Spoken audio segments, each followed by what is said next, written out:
tua palavra, guarda a tua família, guarda a tua casa, guarda os teus bens, em nome santo do Senhor, porque ela sabe, Pai querido Deus santo, e quanto mais, Jesus, ela se envolve na tua obra, quanto mais ela está debaixo da tua palavra, da tua obediência, cada vez mais o Senhor vai derramar a tua graça, a tua bênção sobre a vida dela, a tua família. Senhor Deus, cada vez que instrumento as tuas mãos nessa noite para com as nossas vidas, abre o nosso coração, tira todo impedimento, todo mal, tudo aquilo que não provém de ti, em nome de Jesus, amém e amém. Aleluia, cumprimento os irmãos com a graça da paz, amém? Eu peço aos irmãos que abram a Bíblia, 1 Samuel 13, 14.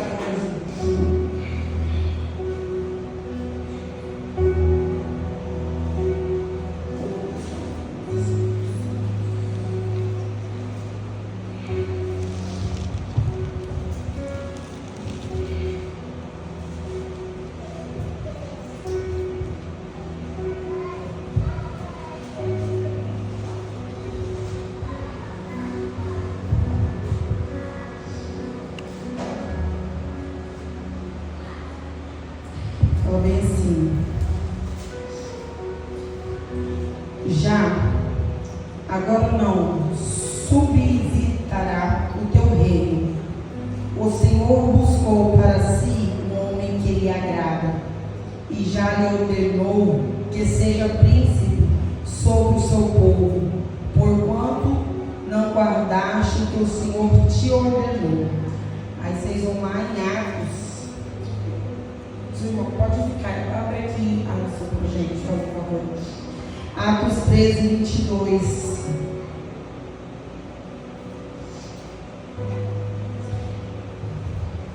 Que fala assim: e tendo tirado a este, levantou-lhe o rei Davi, do qual também, dando testemunho, disse: achei Davi, filho de Jessé, homem segundo o meu coração, que fará toda a minha vontade.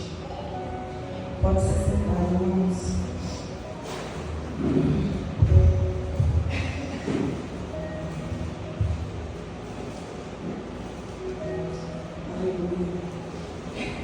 Aqui, quando eu leio 1 Samuel, é Samuel ali repreendendo Saul por desobediência, né? Porque ele não esperou Samuel para fazer o holocausto, fazer a oferta, e ele mesmo fez. E nisso o Senhor não aprovou o reinado dele, e aonde veio Davi. E eu quero falar sobre a história de Davi, que desde semana passada eu tenho meditado, que o Senhor tem trazido sobre o meu coração, porque Davi, ele foi segundo o coração do Senhor. Davi, ele foi o maior rei de Israel, o antepassado de Jesus. Ele é citado na galeria dos heróis da fé em Hebreus 11 e descrito por Deus como homem segundo o seu próprio coração. Eu creio que todos aqui conhecem a história de Davi, né? O que eu quero entrar nesse assunto sobre Davi, mesmo Davi sendo homem, segundo o coração do Senhor, o Senhor não poupou ele. O Senhor não poupou ele da perseguição de Saul. E sobre seus pecados e as suas fraquezas, o Senhor também não poupou, né? Às vezes nós servimos ao Senhor e nós achamos que, por sermos filhos do Senhor, o Senhor irá passar a mão na nossa cabeça. O Senhor, né, irá perdoar e perdoa. Só que tem que ser um perdão de arrependimento. Porque quando tem um perdão de arrependimento, você não comete mais aquele pecado. Quando você se arrepende verdadeiramente diante do Senhor, você vê que você se arrependeu, você não comete mais aquele pecado. A partir partir do momento que você começa ali, se você sabe que aquilo é pecado e você continua fazendo aquele pecado, pode pedir perdão, mas não houve arrependimento. Então, às vezes, nós achamos que por sermos filhos, o Senhor irá poupar, né? Davi, ele teve suas fraquezas, Davi, ele teve seus erros, Davi, ele adulterou, Davi, ele planejou, né, um assassinato de Urias, que é o rei da Betseba. Ele desobedeceu a Deus ao realizar a contagem do povo. Ele não soube lidar em decisões, né, na decisão sobre os filhos deles, que houve, né, a espada do Senhor dentro da tua casa. Então, mesmo com tudo isso, o Senhor não passou a mão na sua cabeça. E às vezes, por nós sermos cristãos, eu já ouvi várias cristãs falar assim: eu sirvo o Senhor há tantos anos, isso está acontecendo comigo. Davi foi segundo o coração do Senhor. O Senhor poderia ter feito Davi se levantar como rei e já ter tirado Saul do seu caminho? Poderia. Não teria necessidade. Se o Senhor quisesse, não teria por que Saul perseguir Davi, porque ele era segundo o coração do Senhor. Mas isso nos prova o quê? Mesmo ele sendo segundo o coração do Senhor, o Senhor não poupou ele. Então tem lutas na nossa vida, nós temos que passar. A palavra, se nós lermos a palavra todos os dias nós somos confrontados com a palavra do Senhor, para que nós venhamos entrar na direção do Senhor, para que nós venhamos estar nos caminhos do Senhor. Na palavra do Senhor, lá em Coríntios fala que todas as coisas são lícitas, mas nem tudo me convém. Davi, quando ele caiu em pecado, era para ele estar na guerra,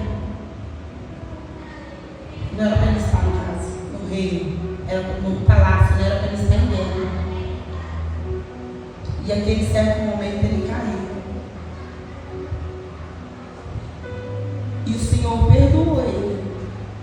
Ele se arrependeu. Se você for lá em Salmo 51,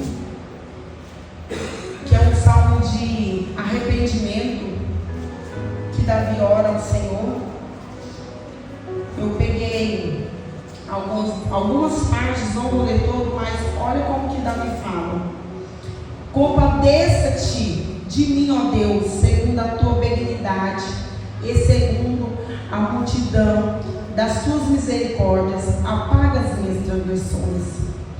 Pequei contra ti somente, e fiz o que é mal perante os teus olhos, de maneira que serás tido por justo no teu lar e puro no teu julgar.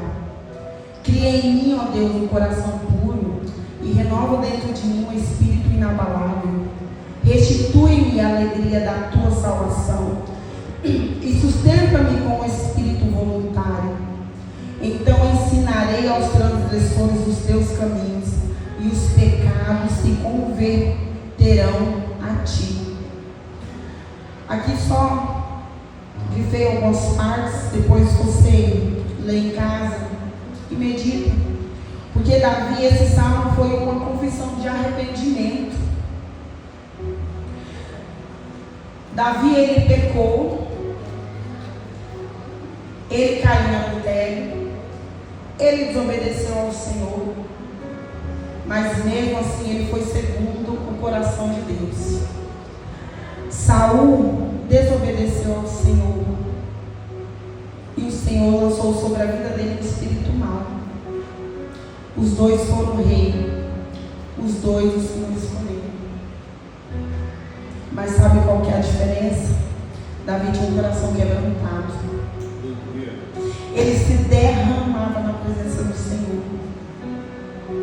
Ele entrava, ele tinha um relacionamento. E é coisas que o Senhor quer de nós. Porque ele confessa o pecado dele a Deus.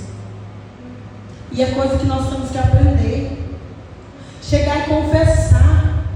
Porque às vezes nós falamos assim: Senhor, perdoa os meus pecados, perdoa as minhas iniquidades. Mas o Senhor quer que nós confessamos: Senhor, eu pequei contra ti. Se você olhar, ele aqui, ele conversando com o Senhor, ele se derramando, ele se entregando. Pai, eu pequei contra ti. Saul, ele não tinha esse coração quebrantado. Porque se ele tivesse o coração quebrantado, ele seria rei. O Senhor não teria colocado um espírito mau. Então, se a gente parar e analisar tudo isso, é um privilégio nós passarmos as lutas, é um privilégio nós termos perseguições, é um privilégio sim. Davi teve várias oportunidades de matar Saul, mas ele não matou, porque ele não era digno daquilo. Ele estava andando na direção do Senhor. Muitas das vezes nós saímos na direção do Senhor, queremos fazer do nosso jeito. Nós não se arrependemos. Nós não se quebrantamos na presença do Senhor. A palavra do Senhor lá em Gálatas fala: Davi, ele plantou, ele pecou e ele colheu.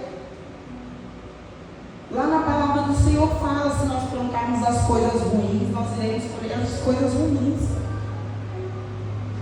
É igual a pessoa, quando, vamos dar um exemplo, fuma anos. Aí ela vem para a casa do Senhor, conhece o Senhor como teu único Salvador, converte, larga do vício, bebida, vamos com uma bebida, um cigarro. Só que o preço vai vir. Se for o cigarro, vem o câncer. Se for a bebida, vem o, esqueci o nome, cirrose que fala, né? Que problema no fígado. Porque as pessoas acham que quando nós voltamos, o Senhor ele apaga. Sim, é uma nova vida. Só que nós pagamos o preço daquilo que nós plantamos. Tem um ditado que fala: o plantio é opcional, mas a colheita é obrigatória. Então tudo que nós plantamos, nós vamos colher. Só que Davi, quando ele colheu o que ele plantou, ele se derramou na presença do Senhor. Quando o Senhor tirou o filho dele do adultério, que a Betseba engravidou, por isso que ele mandou matar o marido dela, por conta do filho, que derramou o sangue do inocente, que é onde ele não faz o templo, né? Que o Senhor não aceita, porque ele tinha sangue inocente nas mãos.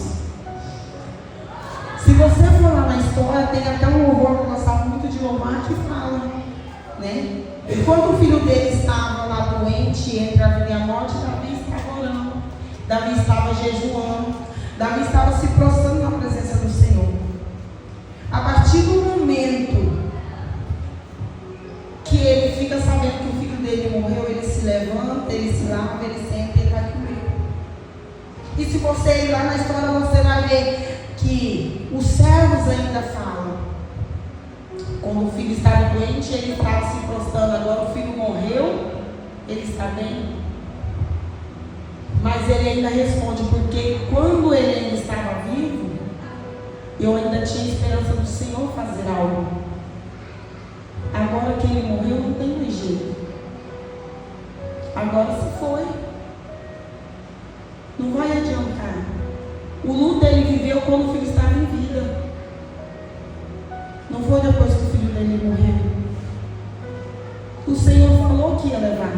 Só que ele ainda se derramou na presença do Senhor, na esperança do Senhor ter misericórdia. Glória a Deus, aleluia.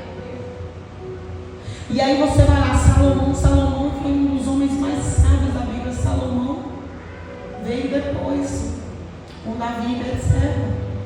Mas foi necessário ele passar todo esse processo. O que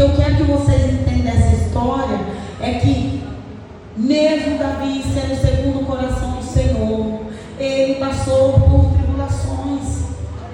Não pense em nós que nós somos cristãos, nós servimos ao Senhor, nós adoramos, orando, lendo a palavra, jejuando, vindo na casa do Senhor todos os dias. O Senhor não vai nos livrar, nós iremos passar.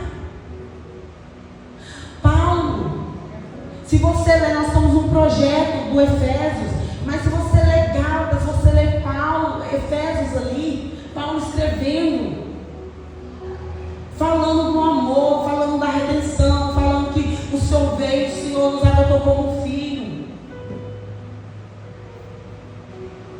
Ele estava preso e ele estava pregando a palavra, escrevendo dentro de uma prisão. Ele deixou as